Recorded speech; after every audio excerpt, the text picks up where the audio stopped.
Hello, everyone. Today, we're joined by our on-site team in Buenos Aires, staff and students who are excited to share updates from the spring semester. So we're going to hear directly from them to hear what's been happening in the Buenos Aires Study Center, what have been highlights from experiential learning, and more. So without further ado, I'll go ahead and let the Buenos Aires team take it from here. Buenos Aires? Thank you, Mateo. Hello, everyone. Nice to see you all. So yeah, we're first. We get to talk about this new semester that we have, our fourth semester already. So it's been a long way. I remember when we was recently when we started was not so long ago, but it was a long way, but it felt not that long. We got back to our three-member team, our three staff member team. Octavio, obviously, Gio, and I, just like in other semesters. And we got to meet the spring semester students. Who always it's a very different semester from the fall one, not only because of the size of the group that we have, but also because of most of the spring semester tend to be returners. So it's a completely different approach from what usually fall semesters tend to be. And it's also on the part of programming, I assume also during classes, and also from the personal approach that we have with the students. So yeah, we can talk a little bit more about what we have been doing and we are still planning on doing for this semester. And then by the end of the presentation that we'll do, we'll get to meet two wonderful students that we have. So like I said, this spring semester, which actually today it's autumn for us. We are on the first day at autumn, and we are on the first cool day in the year. We had maybe 2.5 weeks of heavy rains and a lot of humidity, which made it way too difficult. A lot of mosquitoes too, and in the city having so much humidity and so much warm weather is not that good. So it's really nice to have this weather here now. And especially tomorrow that we are having a day trip. So the weather has been really good to us in that sense. Like I said before, we have a small cohort. This gives us I think an advantage that we have a closer look on each student. We get not only to meet each and every one of the students, but also like we give them the opportunity to be with us all the time. We can be with them all the time. We get to meet each other. And just like it's there on the slide, we have a closer look on each other. And also we get each and every one of the day trips to get to know each other a lot better. This semester we are having four day trips back on our program, which was our initial programming schedule. We have our routine, let's say, our ritual Tigre day trip. We go into the Tigre Delta just like any other semester in the first week. By the end of Discovery Week, it's a great way to end the Discovery Week and all the informative sessions and everything regarding their first week here, which can be a lot stressful for a student that is studying abroad. And we end that week with a day trip to the Delta Island. We stay there, we do some activities, but we also get the chance to relax, to enjoy, to share, to do some nature activities like we can see there, students kayaking in the river, which is really nice. And just like I said before, since it was summer, because it was, I think, the first days of February or the last days of January, it was really nice to enjoy the water and the Delta Islands there. Then tomorrow we're having our day trip to a ranch. We're going to local estancia, 2.5 hours from the city. It's a beautiful place, and it's a great way to not only be around nature, but also immerse ourselves and the students into what is like the true Argentinian way of living outside of the city. Very associated with cattle, with crops, with living in the countryside. So it's beautiful. Students always enjoy that day, and it's gonna happen tomorrow. Then we are gonna have our last trip. It's gonna be our Iguazu Fall overnight trip, which is also it's I think the highlights of the program. Its signing is one of the world's most incredible nature scenes. And like I said, students always enjoy, and I think it's one of the highlights of the semester. We're gonna see that by I think mid-April. And one update or something new is that the return of the Colonia Sacramento trip that we had this semester, we went again to Uruguay. We didn't cross to Brazil when we were on Iguazu Falls, when we're going to be on Iguazu Falls. So it's a great way to renew our visa, but also get to know some colonial, slow-paced scenery outside of the city, which Buenos Aires is a huge, for those who haven't been here, it's a huge city. It's a very hectic lifestyle, and it's a great way of enjoying something a lot more calm and relaxing and being in Colonia. And just like we always like to say, we have our open door policy. I know that it's something it might be common sense, but we really put that in practice. We have a really, really close look on each student, and we try to be always available for the students as much as possible, or to listen to them, to let them know that they can be here with us, they can share things with us, not only in our formal and official meetings, but also in our everyday communication.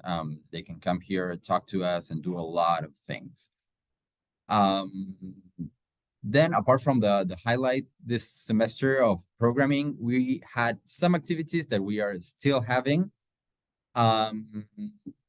Just like our ritual Tigre Day trip, we have also our ritual first week scavenger hunt. We usually teach the students how to use the public transport system. We give them everything they need, and we let them loose in the city. Maybe they might get lost a little bit, but for us, we think it's the best way to start getting a grasp of how it's like moving around the city. And they get to do a scavenger hunt. And by the end of the scavenger hunt, whoever gets most of the places wins games and prizes, which it's also part of our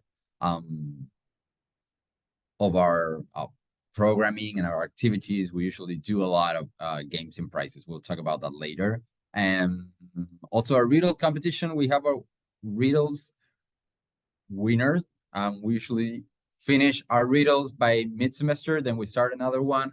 It's a great way of having the students in the office share with us, but also playing games, having fun, learning Spanish, because we do a lot of things in Spanish. And the two students were the winners of this riddle competition, the ones that are going to share now. And one new thing about this program, it's our Nooks and Crannies Club, our Nooks and Crannies activities, which we embedded into our discovery programming.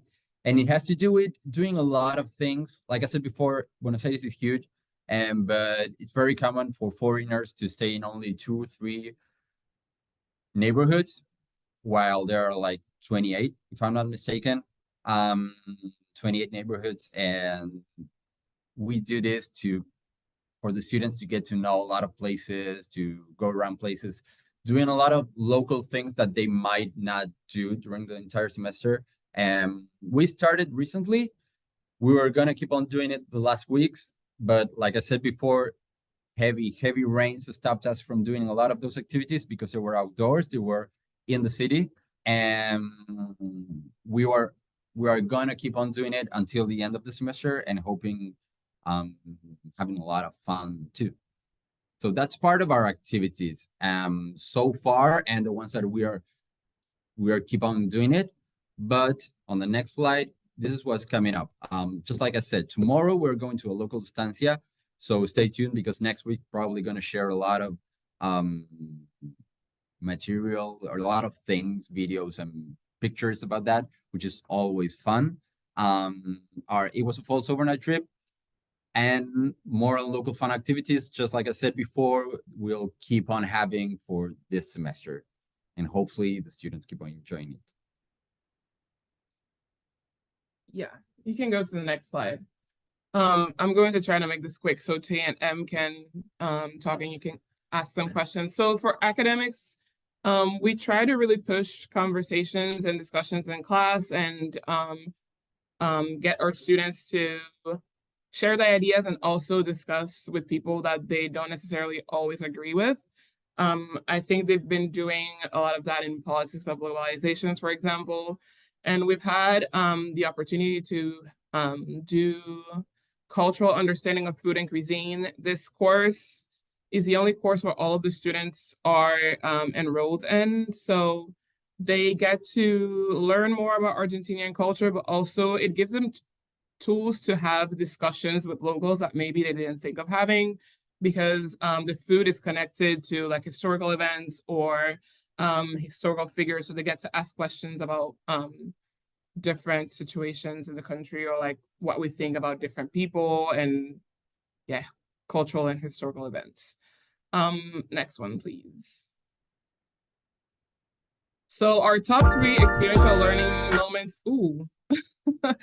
So we went to the immigrant hotel. So this is where all the immigrants would, not all of them, but most immigrants would go for a couple of days when they arrived in Buenos Aires in the early 20th century. And so they got to go there and see the beds they used to sleep in, the boats they used to come in, like, and there's also art installations. So there's a lot of like videos of like immigrant families talking about their experience and all of that. So it was really cool to go and see that firsthand.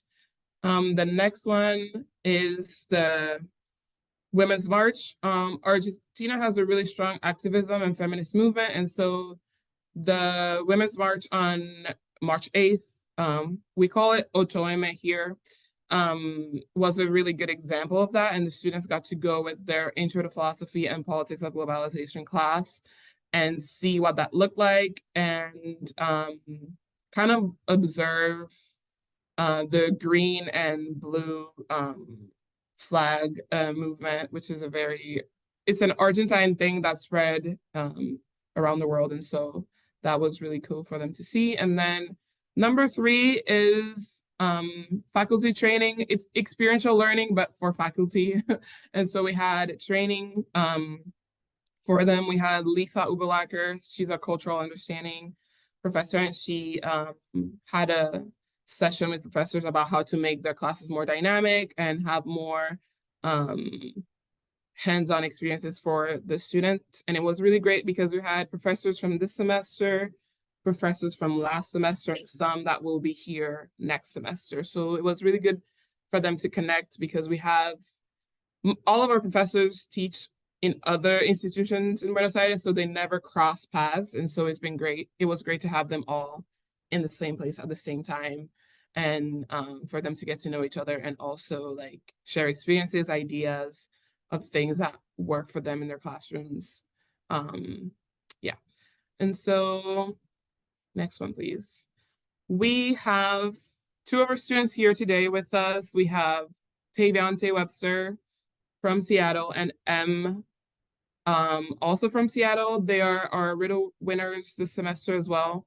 And they will be sharing a little bit more about what their experience has been like in Buenos Aires. So I open the floor for them. I think they're here somewhere. Yeah, we're here. Hi, everyone. Hey, well, it's been mentioned, but I'm Tay. I'm M. We're both from Seattle. Yep. We both were previous students of Verto. I was in Sevilla. I was in Costa Rica. I see some familiar faces. Hi, Maya and Fofo and Andrea. I miss you guys. But I don't even know how to approach it. But you know, my time here personally was it's been great. I got the ability to not only bring boxing from Seattle to Sevilla, but then Sevilla to Spain. I mean Argentina, and I've been doing that here. And as far as academically, it's been great. You know, we got small classes, so it's easier to interact with each other. You know, there's not many of us, so we grew close really fast, and you know, it's been a blast. We got great SLCs and ALCs. I believe I said that right. Don't know, but you know, it's more so they bond with us instead of like directing us to do things. So they give us the ability to be adults and move freely and joke around with us. And yeah, my experience here has been pretty great. Yeah, me too. I've really enjoyed living in a big city. It's like so different from Costa Rica last semester. Buenos Aires is huge, and you're never bored. There's always something to do. I've really like utilized the public transportation a lot. They like introduced it to us in our first week, in orientation week, and we got Sube cards, which is the public transport card here, and I use it daily to get around. The buses are amazing. The subway system is great too, and it's just like super useful because there's so many different neighborhoods, like Juan was saying. Um, I would say my favorite parts of like the learning aspects have been the experiential learning for sure. The Women's Day March was amazing. It was electrifying. There was like millions of people, and it was just the energy was incredible. It was like a really cool way to experience Argentinian culture. Um, and then we've also gone to some really cool experiential learning with our cuisine class. We went to a public kind of an outdoor market called San Telmo. Um, and we got to just like observe everything that was happening there, all the vendors selling everything. It was super busy and chaotic, but it had like just really good energy. And we learned about the history of that place and how our SLCs and ALC were saying like the food is so important to Argentine culture. So that class has been really interesting as far as learning like how we fit in here and how the history is like shaped the food and vice versa. So yeah, those have been my favorite like learning experiences here with the academic aspect. And then also, I've gone to like a cumbia dance club, which was amazing. It was so fun. I love to dance, so Argentina is like a great place for that, especially Buenos Aires. Like people love to dance and move, and cumbia is a really beautiful art form and music. So that was one of my favorite things. Anything else? No, I don't really got nothing else. I can personally say I haven't used my Sube card. Yeah, he taught me how to use it. I lost my first one, and so I had to give it the second one a try. So Come on, I don't got anything for public transportation, but yeah. Um, Also, oh, sorry, sorry, go ahead. go ahead. Oh, I was just gonna say like the homestays. I mean, my experience with the homestay here has been amazing. My host mom is super nice and like provided me with anything that I needed. I'm vegetarian and she was super accommodating with that, even though that's not like a traditional Argentine cuisine. Most of it's pretty beef based. But I haven't really run into any problems with that here just because she's very accommodating and there's more and more vegan and vegetarian options available like now than there were say 10, 20 years ago. So yeah, that hasn't been an issue at all. The food's amazing and homestay's pretty good too. So yeah, I can't complain adding off of what M said. My home host mom is amazing. I'm a giant compared to her. That's what she says every day I walk through the house. But she protects me a lot. She's been there. Every time I come home, she wonders where I've been, and she's just great, greatest person ever. I haven't had a problem. She she's been flexible with my meal plan and things I can eat and can't eat due to sports, and it's just been amazing. So yeah, I can't complain about mine. Back to Juan and Gio.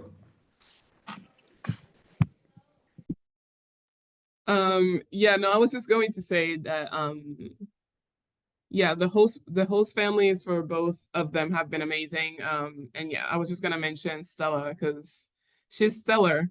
She's been protecting Tay from the city every day. So we love to see that relationship grow. And yeah, if you have any questions for them, I think M answered the host family one. I don't know if there are any others that you have. I have a question. So we have all these lovely photos. I'd love for Tay and M to maybe pick one photo and explain sort of what was going on there, or if it was part of experiential learning. Tay, I see you're in 2 of these photos, and Em, I see you're in a couple of these ones. So maybe let's start with Tay on the previous slide.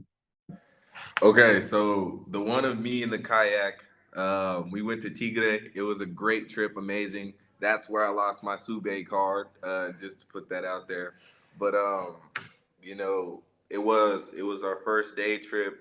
It was really like a time for us to bond. We were still getting used to each other. And so, they asked me, it's an honor to be asked to go kayaking with them. But it ended up with me being pushed over in my kayak. So, it was amazing, great bonding experience. But as you can see, the river's not really the prettiest, and it was a lot. And then in the second picture, we went. Where was that one? That was Uruguay, Yeah. and we got the opportunity to learn about the history and all of the different things in Uruguay. Uruguay was beautiful, by the way. And then they gave us a little second to go shopping, and I found myself at this store, and I seen this yellow hat and this dinosaur bubble gun, and immediately just a burst of my inner child came out, and I just needed it for the moment. I bought it. It made everybody else's day. Oh, yeah. It was amazing. It was like the highlight of the trip. It was Honestly. great. I love my bubble gum, but ended up giving it away to Estella's granddaughter. So there's no more bubble gum. Damn. I'm seeing a question about curfew for homestays. I don't personally have one. I don't know. Do you? No, I don't think that's really a rule that they implement. There are, like, I always text my host mom when I'm gonna come home that night, or if I'm gonna be home for dinner. She understands that, like, she's not my mom, but she is responsible for me at the same time. So we have a good balance of, like, I just let her know, but she doesn't reprimand me or anything like that if I come home late. Like, she's very understanding. So. Yeah, And then usually I was gonna say something about the curfew. Students usually don't have a curfew at their homestays, but if something happens related to accountability issues, maybe some restrictions can appear in that living together situation, the homestay, and one of them it's the curfew. Luckily, this semester no one has a curfew. There were no major issues, so everyone is free to come back at whatever time they want, but they always need to let their host family know about it, of course. yeah. I see another question. What's something you learned about Argentinian culture? It's a very open culture. I mean, my experiences here, they have a thing called asado, and it's just a barbecue. And Juan was telling me about it in the beginning when I was asking where could I get good barbecue because Argentina's known for its meat, and they're very welcoming. They're gonna make you feel at home as much as possible. I remember being at this barbecue. They see me walk in, everybody look at me, and they start screaming and shouting, trying to make me feel as welcome as possible. And they didn't mind switching the music to my style because American music travels worldwide, as we know. And in the moment, I was sitting down. I don't speak much Spanish. I'm still trying to learn. But when you get into this asado, you're then family. So I remember an older woman coming up to me with her child and giving me her child, and I ended up holding this child while the meat was being cooked. Don't know how it happened. I just ended up holding this kid. I wasn't mad at it. It was just a lot of laughing, loud music, great bonding. So the culture it's very open and it's flexible. Like it works with you as much as possible. And if I don't know how to well difference between Compare it American. to American culture. Yeah, I would just say people are just more open here to like connecting with you. I mean, if someone hears you speaking English on the street, it can result in a lot of things, but sometimes someone will come up to you and be like, "Oh, where are you from?" Like asking you a bunch of questions. And I've never seen that happen with someone in the U.S. Who's speaking like Spanish, for example. So yeah, I don't know. People are just really kind here. All right. Well, Tay and Em, thank you so much for joining us here today to share more about your experience in Buenos Aires. It's great to hear from second semester students, both from your first semester and how that's carried on into your time in Buenos Aires. So we wish you a great rest of your semester. Gio and Juan, thank you so much as well for sharing some exciting updates about what's happening over there in Buenos Aires. So thank you everyone for this exciting update. And we're going to go ahead and conclude this section. And Tay and Em, we'll let you get back to the rest of your